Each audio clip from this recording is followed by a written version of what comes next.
പിതാവും പുത്രനും പരിശുദ്ധ റൂഹായുമായ സത്യ ദൈവത്തിൻ്റെ തിരുനാമത്തിൽ തനിക്ക് സ്തുതി. നമ്മുടെ മേൽ നല്ല കരുണയും മനോണവും ഉണ്ടായിരിക്കട്ടെ. ആമേൻ. അനുഗ്രഹിക്കപ്പെട്ടവരെ, കിഫിഫ്തോ ഞായറാഴ്ചയിലേക്ക്, വലിയ നോയമ്പിൻ്റെ ഈ ദിവസങ്ങളിലേക്ക് സഭ പ്രവേശിക്കുക. ഈ ദിവസങ്ങളിൽ ചിന്തിക്കാനായിട്ട് പിതാക്കന്മാർ നമുക്ക് ക്രമീകരിച്ചു തന്നിരിക്കുന്ന വേദഭാഗം വിശുദ്ധ ലൂക്കോസും സബ്രവനയിൽ എഴുതപ്പെട്ട രക്ഷാസുവിശേഷം 13-ാം അധ്യായം 10 മുതൽ 17 വരെയുള്ള തിരുവചന ഭാഗങ്ങളാണ്. കൂനിയായ ഒരു സ്ത്രീയെ ദൈവാലയത്തിനകത്ത് വെച്ച് കർത്താവ് സൗഖ്യപ്പെടുത്തുന്നതാണ് ഇന്നത്തെ ഇതിവൃത്തം. ഏറ്റവും മനോഹരമായ ഒരു സംഭവം എന്ന് പറയുന്നത്, കഴിഞ്ഞ 18 സംവത്സരമായിട്ട് അവൾ കൂനിയായിരിക്കുന്നു. എന്നാൽ തൻ്റെ ആരാധനയിലും പ്രാർത്ഥനയിലും മുടക്കം വരുത്തുന്നില്ല. നിത്യം ദൈവാലയത്തിലേക്ക് അവൾ കടന്നു വരുന്നുണ്ട്, പ്രാർത്ഥനയിൽ അവൾ സംബന്ധിക്കുന്നുണ്ട്. പക്ഷേ 18 വർഷമായിട്ടും അവളെ സൗഖ്യപ്പെടുത്തുന്ന ഒരു ദൈവത്തെ കണ്ടെത്തുവാൻ അവൾക്ക് ആലയത്തിൽ സാധിച്ചില്ല എന്നുള്ളതാണ് ഏറ്റവും വലിയ അത്ഭുതം. എന്നാൽ കർത്താവ് ആ ദിവസങ്ങളിൽ ദൈവാലയത്തിലേക്ക് വരികയും അവളോട് പൊതുവായി വചനം സംസാരിക്കുകയും സംസാരത്തിൻ്റെ അവസാനം അവളെ വിളിച്ച് തൻ്റെ അടുക്കൽ നിർത്തി തൻ്റെ കരസ്പർശത്താൽ അവളെ സുഖപ്പെടുത്തുകയും ചെയ്യുന്നു. അനുഗ്രഹിക്കപ്പെട്ടവരെ, പലപ്പോഴും വിശ്വാസത്തിൻ്റെ തീവ്രത അല്ലെങ്കിൽ വിശ്വാസത്തിൻ്റെ സാക്ഷ്യമായിട്ട് നമ്മൾ മറ്റുള്ളവരുടെ മുമ്പാകെ അവതരിപ്പിക്കുന്നത് നമ്മുടെ ദൈവാലയ ജീവിതമാണ്.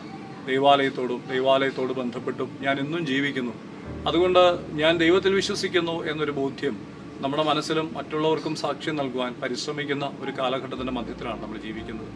നീ ഒരു വിശ്വാസിയാണോ എന്ന് തീരുമാനിക്കുന്നത് എങ്ങനെയെന്ന് ചോദിച്ചാൽ, ഞാൻ നിത്യവും ആരാധനയ്ക്ക് പോവുകയും വിശുദ്ധ കുർബാനയിൽ സംബന്ധിക്കുകയും പ്രാർത്ഥനായോഗങ്ങളിൽ കളപ്പെടുകയും ചെയ്യുന്നു എന്നുള്ളതാണ് എൻ്റെ ആരാധനയുടെയും വിശ്വാസത്തിൻ്റെയും അടിസ്ഥാനം എന്ന് കരുതുന്ന, അല്ലെങ്കിൽ അങ്ങനെ ചിന്തിക്കുന്ന ഒരു സമൂഹത്തിൻ്റെ മധ്യത്തിലാണ് ഇന്നത്തെ വേദഭാഗം പ്രസക്തമാകുന്നത്. 4 ചിന്തകളാണ് ഇന്ന് നമ്മുടെ മുമ്പാകെ ഈ വേദഭാഗം അവതരിപ്പിച്ച് വയ്ക്കുന്നത്. ഏറ്റവും പ്രധാനപ്പെട്ടത്, നീ ദൈവാലയത്തിൽ പോകുന്നുണ്ട്, പക്ഷേ നീ ദൈവത്തെ ആരാധിക്കുന്നുണ്ടോ എന്നുള്ളതാണ്. നിരന്തരമായി ദൈവാലയത്തിൽ പോകുന്ന ആളുകളോട്, ദൈവാലയവുമായി ബന്ധപ്പെട്ട് ജീവിക്കുന്നവരോട് വചനം എന്ന് ചോദിക്കുന്ന ചോദ്യം അതാണ്. നീ നിരന്തരം ദൈവാലയത്തിൽ പോകുന്നുണ്ട്, പക്ഷേ ഈ ദൈവത്തെ ആരാധിക്കുവാൻ നിനക്ക് സാധിക്കുന്നുണ്ടോ? 18 സംവത്സരമായിട്ട് ദൈവാലയത്തിൽ പോയ ആ സ്ത്രീക്ക് ദൈവത്തെ ആരാധിക്കുവാനായിട്ട് സാധിച്ചിരുന്നില്ല എന്നുള്ളത് അവസാന ഭാഗങ്ങളിൽ നാം കാണുന്നുണ്ട്. കർത്താവ് അവളെ സൗഖ്യപ്പെടുത്തിയതിനു ശേഷം അവൾ എഴുന്നേറ്റ് നിന്ന് ദൈവത്തെ സ്തുതിച്ചു എന്ന് കാണുന്നിടത്താണ് അവൾ കഴിഞ്ഞ 18 വർഷവും ദൈവാലയത്തിൽ പോയത് ദൈവത്തെ ആരാധിക്കുവാനായിരുന്നില്ല എന്നുള്ള ചിന്ത, അല്ലെങ്കിൽ ആരാധിക്കുവാൻ പോയിട്ട് അവൾക്ക് ആരാധിക്കുവാൻ സാധിച്ചിരുന്നില്ല എന്ന ചിന്ത നമ്മുടെ മുമ്പാകെ വയ്ക്കുന്നത്. രണ്ടാമത്തെ ചിന്ത എന്ന് പറയുന്നത്, ദൈവസന്നിധിയിൽ നിവർന്നു നിൽക്കുവാൻ നിനക്ക് സാധിക്കുന്നുണ്ടോ എന്നുള്ളതാണ്. പലപ്പോഴും നമ്മുടെ പാപത്തിൻ്റെ ഭാരങ്ങൾ നമ്മളെ കൂനുകളാക്കി വെച്ചിരിക്കുകയാണ്. നമ്മുടെ പാപം നമ്മളെ ദൈവസന്നിധിയിൽ നിവർന്നു നിൽക്കുവാൻ അനുവദിക്കാത്ത വിധത്തിൽ ജീവിതത്തെ ക്രമപ്പെടുത്തുന്നുണ്ട്. അതുകൊണ്ട് നിന്റെ പാപങ്ങളെ വിട്ടോടിക്കൊണ്ട് ദൈവസന്നിധിയിൽ കൃപ പ്രാപിച്ച് നിവർന്നു നിൽക്കുവാൻ എനിക്കും നിനക്കും സാധിക്കുന്നുണ്ടോ എന്നുള്ള ചോദ്യം ദൈവം നമ്മുടെ മുമ്പാകെ അവശേഷിപ്പിക്കുന്നുണ്ട്. മൂന്നാമത്തെ ചിന്ത, നിനക്ക് നിവർന്നു നിന്ന് ഉന്നതമായ കാഴ്ചകളെ കാണുവാൻ സാധിക്കുന്നുണ്ടോ എന്നുള്ളതാണ്. കൂനിയായ സ്ത്രീ പിശാചിനാൽ ബന്ധിതയായതുകൊണ്ട് അവളുടെ തല ഭൂമിയിലേക്ക് കുനിഞ്ഞിരുന്നു. ഭൂമിയും ഭൂമിയിലുള്ള ചുറ്റുപാടുകളും മാത്രം കാണുവാനേ അവൾക്ക് സാധിച്ചുള്ളൂ. ദൈവോന്മുഖമായിട്ട് ചിന്തിക്കുവാൻ, ദൈവീകമായിട്ടുള്ള കാഴ്ചകളെ കാണുവാൻ അവൾക്ക് സാധിച്ചില്ല എന്ന് വചനം ഓർമ്മിപ്പിക്കുന്നുണ്ട്.